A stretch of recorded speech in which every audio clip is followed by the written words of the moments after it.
Well, hello, everyone. Thank you so much for joining us for yet another edition of the Lives and Lessons Learned of 100 Christians. I'm actually recording this for Thursday on a Wednesday night.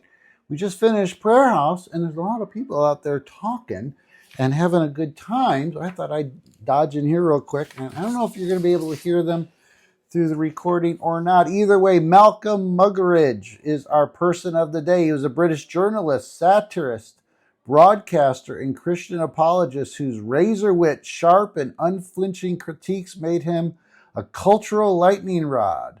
Nicknamed Saint Mug by admirers and Grumpy Contrarian by his detractors, he chronicled the follies of 20th century modernity, from Soviet famines to media excess, before embracing a profound Christian faith that reshaped his legacy. His journey, detailed in his unfinished autobiography, Chronicles of Wasted Time, and other biographies, reflect a restless intellect wrestling with despair, but ultimately finding joy in divine majesty. As he quipped, "I can say that I never knew what joy was like until I gave up pursuing happiness, or cared to live until I chose to die."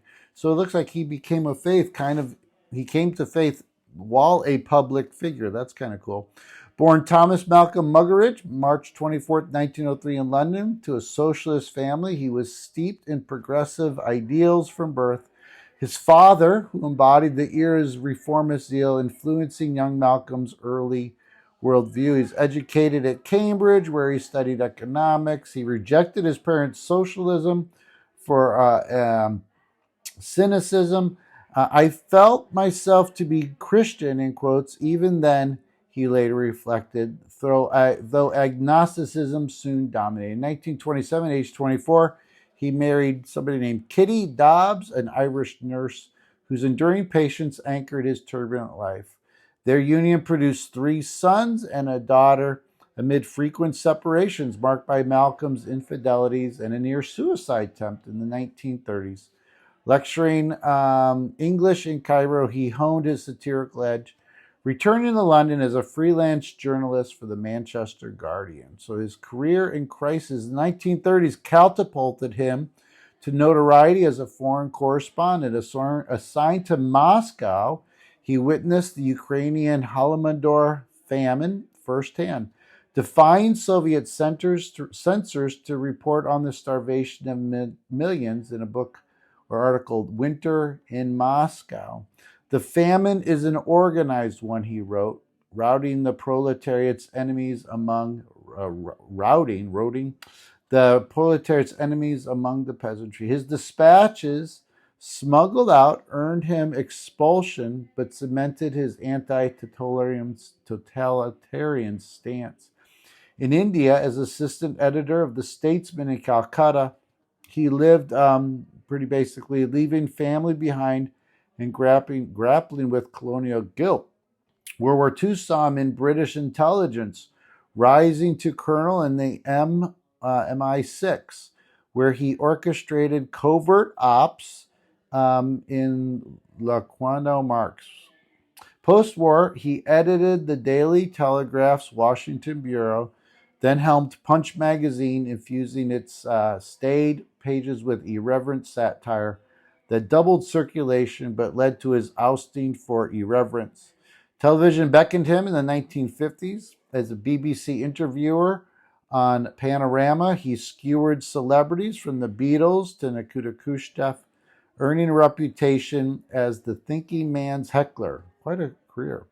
From despair to devotion, his spiritual odyssey peaked in the 1960s, influenced by the likes of William Blake and G.K. Chesterton, who we did, a key shaper of his apologetics. He published Jesus Rediscovered, a collection of essays proclaiming Christ's relevance. Christianity is not just a series of truths, but truth about all reality, he argued, echoing his successor's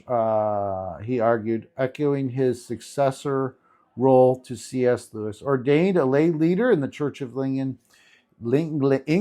he railed against secularism in Christ and the media and the end of Christendom, decrying abortion, euthanasia, and media's fraudulence. He died November 14th, 1990. Man, quite a life at age 87. So what are the lessons? Oh, as always, suffering reveals life's true joy. Affliction strips illusions, teaching deeper meaning than success or pleasure. Truth demands a courageous witness. Speak uncomfortable realities, even at personal cost, to expose fraud. Faith is heart perceived, not reason proved. Conversion is a homecoming to divine mystery beyond intellect's grasp. Every event is a divine parable. Life's happenings, great or small, whisper God's messages if we listen. Reject earthly utopias for heavenly hope. I like this one. Human kingdoms crumble. True fulfillment lies in the eternal city of God. Muggeridge's creed from Jesus Rediscovered. Here's the quote. The trouble with kingdoms of heaven on earth is that they're liable to come to pass, and then their fraudulence is apparent. His legacy, revived through podcast reprints, and the Malcolm Muggeridge Society urges us, in a world of wasted time, you will need the parable calling you home. As Ravi Zacharias noted, Muggeridge's influence endures, a Sartre's soul redeemed for eternity. Quite a life. All right. Thanks so much. Take care. God bless. Bye.